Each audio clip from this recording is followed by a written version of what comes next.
start. Hi, my name is Edison Montoya. I'm a representative of Thrive. It's a company based in Singapore. And I'm going to talk about thriving in the ecosystem. We build the we are experts building ecosystems and building blockchain ecosystem. So we born as a necessity from the Singapore government to build the blockchain ecosystem in 2018. We born as an accelerator, means that we take the startups and we grow the startups to be ready for a venture capital. And we specialize in the blockchain ecosystem in Singapore. We have different initiatives that helps the startups and the people to be ready for the blockchain ecosystem, because it's not easy to go into the blockchain ecosystem. So we have an academy. Between this academy is this platform, StackUp, where the people can learn about blockchain, and we pay them for learning. It's like the different. It's like Coursera, but we pay you for learning. We have the talent pool, and most importantly, the accelerator. So the idea is that we grow these companies, and I'm going to mention you how we grow these companies and how we create this ecosystem and how you can participate of this ecosystem. So we already grow more than 40 companies, 40 startups. They already get more than $100 million in investment. We are on the top 3 of accelerators, blockchain accelerators around the world.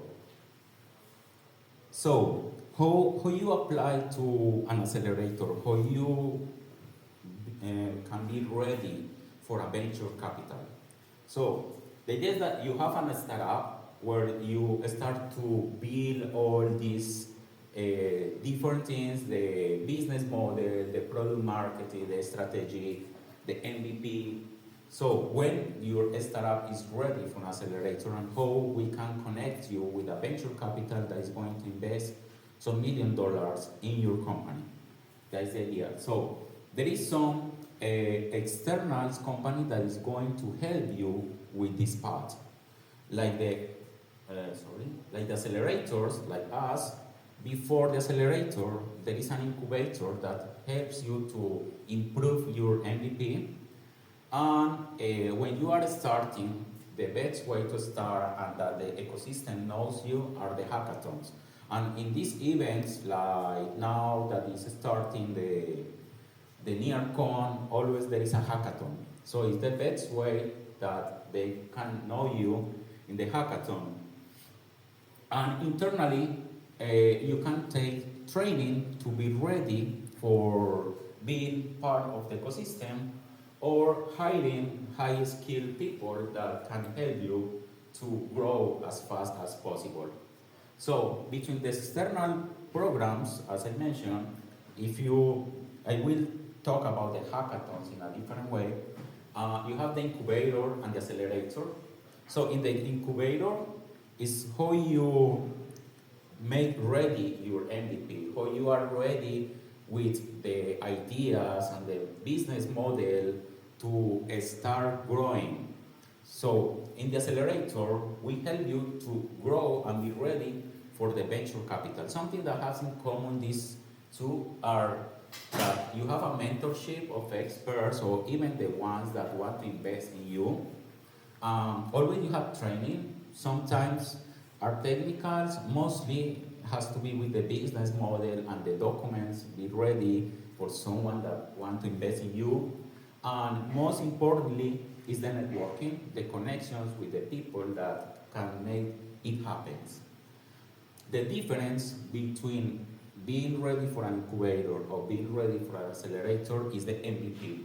If you have your MVP ready, then you can go to accelerate your company. if your MVP is not ready or you want to be ready, so you need an incubator when they help you to get this MVP ready. So that is the line that you need to mark. So if your MVP is ready, you can go to accelerator. In general, it's after you have some investment from an F or an angel investor, and then you are ready for a Series A or pre-Series A, then you are in the accelerator phase. Now, there is something in common also in these two are the hackathons. So there is different level of hackathons. There is general hackathons where everyone can go and get access. And there is very specific hackathons where there is a pre-selection process and only 30 people can participate of the hackathon. So it will depend of which is the goal of the hackathon. So these two have that in common. So let's talk about the hackathons. What is good about the hackathons is that you are going to learn something very specific that is the goal of that hackathon. For example, if you are in NearCon and the hackathon, it will be about Near. So you will learn a lot in that technology and what's happening and what is the goal of the investors that are working in that field. Network. You need that the other people knows you. So the best way is to have a showroom, show your idea and win a prize so that people will know about you. When you go to these hackathons, in general, you will learn about the technology itself, as I mentioned, for example, for NEAR. When you go to networking, a good thing is the mentors that is going to help you with the next steps and the peers, because in general, your team is not full, is not ready with all the skills that you need. So you need to know more people that can help you to realize that. And the showcase will show your ideas to the possible investors. That is what you are looking for to grow.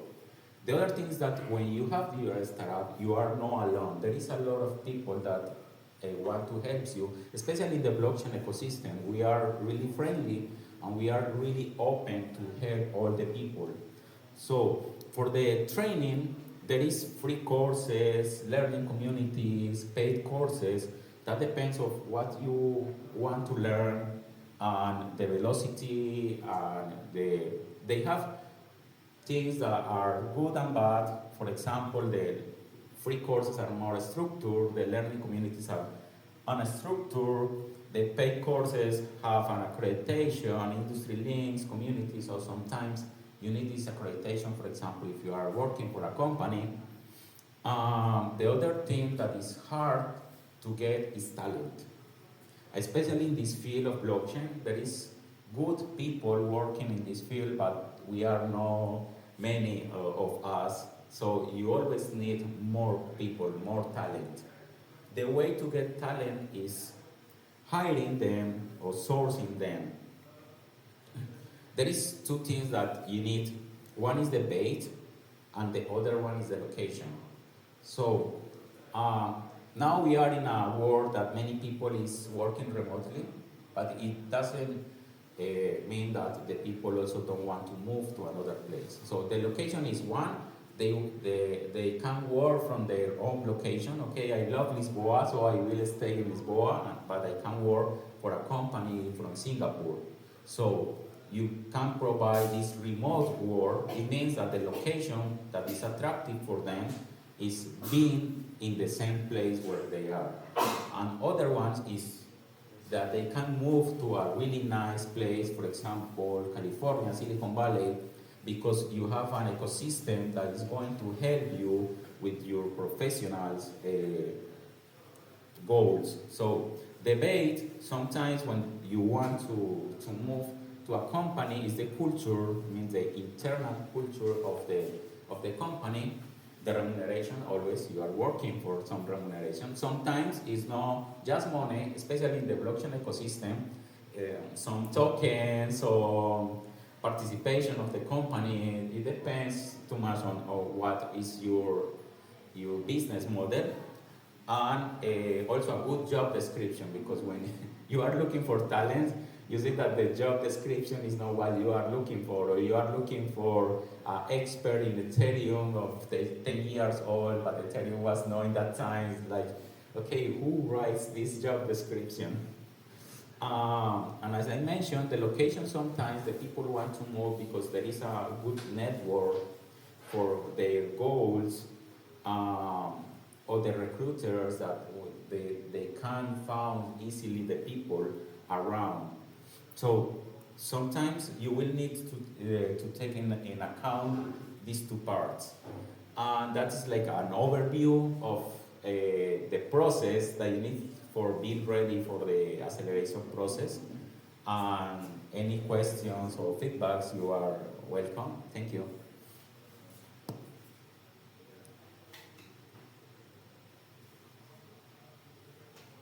So who wants $1 million investment in their ideas? No one? Okay. Yeah, if there is no question, I start to make questions. I'm professor in the university, so it's normal that the students don't want to ask questions. So I'm always ready for ask questions to the students, so they start to participate and don't be shy. So in which part are you of your startup, your idea, your MVP? You want $1 million.